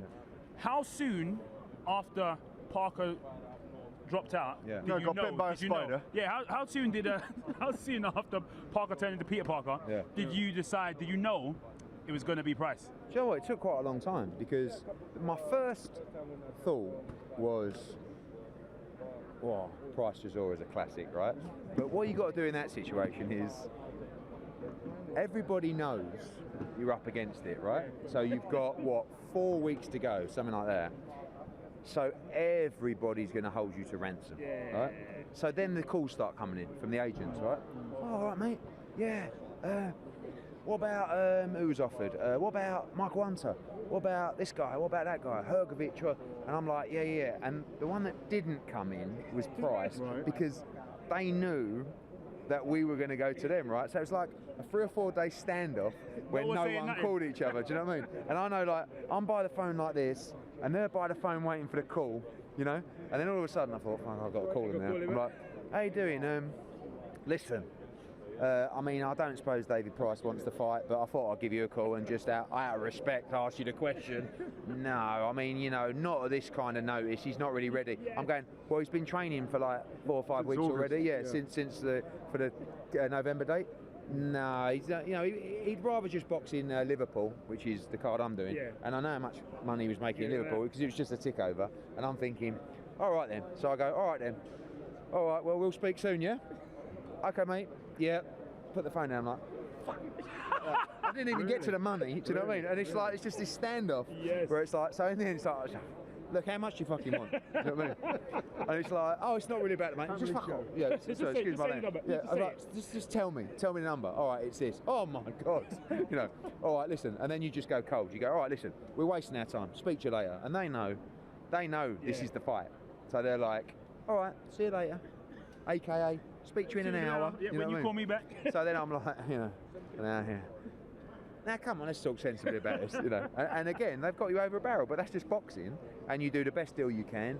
You know, you make sure that the money's right. He's not really my fighter, but I have a affiliation with David Price, and I really like him, and I see him as a matchroom fighter, you know. And even Del Boy, same, you know. And both guys are getting fantastic paydays. But they should be, because let's be honest, it's a dangerous fight. Like, it's very likely that someone's going to get badly knocked out in this fight, and it's a very dangerous sport, and it's the heavyweight division. So, fascinatingly, obviously we know Derek could have a trilogy fight with Dillian Whyte. He could have Joseph Parker down the line, but the same for David Price, a Dillian Whyte fight, mate, the winner, a Joseph Parker fight. We want to do an Anfield show in May with Callum Smith. If David Price wins on Saturday night, he'll fill Anfield on his own in a fight like Dillian Whyte. You imagine David Price against Dillian Whyte. You imagine David Price against Usyk at Anfield. I mean, it just sells the entire stadium out. So I would say there's more risk in this fight for Chisora because he's kind of like risen back to world level. Yeah. And he's really like, he's capable of all those fights I just mentioned, whereas Price kind of needs that win. So but he's got nothing to lose as well. Funny, Gareth, and he's kind of outgrown that anxiousness, it seems like. You know, when you look at someone sometimes, and I used to look at David Price probably 3 fights ago when he come up for the public workouts when he was fighting Povetkin in Kuzmin, and look at him and go, you know, I hope he gets through this, you know, and you know, etc., etc. Now I looked at him tonight and thought, you know what, he fancies. He does. He just all of a sudden he fancies. He's got a spring in his step. And people in the industry are going, I fancy Price here big time. But he's had so much stick, and he was talking to us about it. That's exactly what Johnny He's Nelson had was so much stick that it almost doesn't matter anymore because he knows that he's got the equalisers in his hands, and he really just needs to put it together 2 or 3 times. And he's one shot. Exactly. Because you know, he hits that hard, and the difference is, in the Dave Allen fight, Dave Allen didn't really take chances. Chisora will. Chisora's got to be really careful early doors, but he can't be too careful. He can't just be static and just take shots. Can I just tell you something though? No, he's doing a Spilker. He's going straight for it from the bell, and he's told us, "I'm going." He said, "I'm primed." He said no. He said no hanging around. I'm just going in there for war. He said, "Ain't going no hanging around." It's like I'm going straight. I've got to laugh when you had Price and Chisora on last. Is that because of the noise he made at the press conference? A little bit. That they had to be. A little bit. I mean, they don't want to go behind the little fellas. You've got to manage Derek Chisora. From the moment the fight is done till the fight itself. Like, he just got in the ring there and he's like, hey, where's my watch? Where me and you got to talk tomorrow about this deal. I'm like, what are you fucking talking about? We've done the deal. I gave you a bit more money to fight Price anyway. Do you know what I mean? So, but this is just Derek. So Derek's capable of doing anything at any time. Like, he's like this now. Tomorrow at the press conference might be completely different. Maybe a big jar of Vaseline. Yeah, but who knows? Tomorrow, but I think that was funny. I think him and Price have got the respect where he's not going to like stick it on him. I think he would have stuck it on Parker, like, and they would have had a little roll around or something like that. But I would have ended up paying the fine anyway. But Parker sucks it up a little bit, doesn't he? He's good. He's good for that in a sense. Yeah, he is, and you got Higgins as well. But Price is just a good bloke. You know, and I think they respect each other, and I think they know like it's a coin flip. You know, Chisora's probably going, do you know what? I'm going to go in there and I'm going to absolutely go for it. And I have to be honest, I might get knocked out doing it. But good luck to you. That's the kind of vibe for this fight. Can you tell us about your vibe? We're very excited about Lee Selby and Ricky Burns. What a matchup, great matchmaking, because they're both terrific elite fighters. We're really looking forward to Lawrence Okolie and Yves, because Yves really believes. Can he get on the inside against Lawrence Okolie? But the main event, you cannot split them when you think about it, when you're around them. I mean, how do you see those two when you're around them? I like it because I don't represent either of them yet. I like that. You're stepping over the loser to get to the winner then. So I can genuinely watch it as a fan, even with Chisora Price. Like, I'm emotionally attached to both of those guys, but with Josh and Regis, I don't really know either of them that well. As a fan, I just can't wait to see the fight. I've sort of run the fight in my head many times. When I first, when I say announced the fight, I mean we stole it from the World Boxing Super Series, and we thank Callum Southern for that. I felt Josh Taylor would win this fight. I watched him live against Barancic. I was very impressed. Massive at 140 pounds. You know, can punch, technically very good as well. Can get in a dogfight. He can. Comfortable. That's the problem. Progress loves a dogfight, and he hits very hard. He's got the at different equaliser, angles, and he's not afraid to let his hands go. The difference with Barancic is a little bit crude, so he never really got his shots off effectively. But Progress is not crude. He's actually technically very, very good. He's spiteful as well, which is why I believe this fight will be incredible. Not just me selling this fight. Honestly, I cannot see anything but an unbelievable fight in this fight. I agree with you, because they're both special. There's no question. I mean, we've been around enough fighters to know Josh is an incredible story himself. You know, being hit by the golf club, all that stuff. Hard as nails and Preston pens. Regis with this incredible story from New Orleans, escaping to Houston with his grandparents, finding himself in the gym that Evander Holyfield trained in. You know yourself, there's something special in some of these guys, and I think both of them have it. That's what I find hard to split them on. I just don't know. I mean, I think it'll go late, and I think it'll either go to points or it'll be like 10, 11, 12 round stoppage. I think it'll be backwards and forwards. I think, you know, there'll be times where Josh will be boxing off the back foot. There'll be times when Regis might be boxing off the back foot. There'll be times when their heads are planted together and they're fighting on the inside, because they're all round fighters. Like, it's not like, you know, when we talk about the Okolie and the Ngabu fight, it's like, yeah, Lawrence needs to keep it long. The other guy's going to try and work in the fight. These guys can do absolutely everything. So they'll take spells doing everything. Absolutely. But I just think I think the pace of the fight will be incredible, because neither of them have boxed in this kind of environment before, an atmosphere. Like, Josh has done 4,000 or 5,000 up at the Hydro. He's not done 15,000, 16,000 on pay-per-view at the O2. Regis has never seen anything like this. You know, I mean, it's pouring down with rain. We've probably got to turn out tonight maybe 50 or 60% what we would have if it was. And he's like, my God, no, he was loving it. I'm going, well, we would have had double this if it weren't raining. He's like, really? No, this is amazing. But they don't have this in America. I gave him a tartan umbrella, by the way. Does it? Oh, nice one. Just trying to stir it up. Very random. No, just stir it up, wasn't it? It was just to stir it up. We're going to let you go. Yeah, but I'll tell you what, David came up with a word for this card. Bumper. It is a bumper card. Congratulations, it really is. Ever done. I really believe from top to bottom. I'm not going to argue with that. Fabulous. Yeah, lovely. Thank you, Eddie, as always. Thank you very much. Listen, what a day. What an absolute night. Now, listen, let them know who we've seen tonight. Let them know who we've seen. Well, look, we've seen the main man, Eddie Hearn, who's, as you say, he thinks it's the best pound-for-pound card he's ever put together. The big man, War Chisora, with the even bigger man, David Price. The chief support fight, heavyweights on Saturday night. Regis Prograis and Josh Taylor for the #1 position in the 140-pound super lightweight division. We've seen Ricky Burns, Lee Selby, Yves Ngabu, Lawrence Okolie. We haven't seen Conor Benn, Shannon Courtney. All these guys are too young to come on the show. They'll get there one day. We all reach 25 at some point. So many names, so many fights, so many great fighters. Lou DiBella, the legendary Lou DiBella. Spencer Oliver, Johnny Nelson. A cast of thousands. And we'll see you tomorrow. Sign it off, Dave. Listen, make sure you guys keep it posted, everything we got coming out during this fight week. We've got loads of exclusive content. Tomorrow, it is the press conference, undercard, main press conference. It's going down tomorrow. So make sure you keep it locked. We'll be there. We'll see you soon. David Alorka, Gareth A. Davis, signing out. Spitalfields Market, Prograis Taylor. See you tomorrow.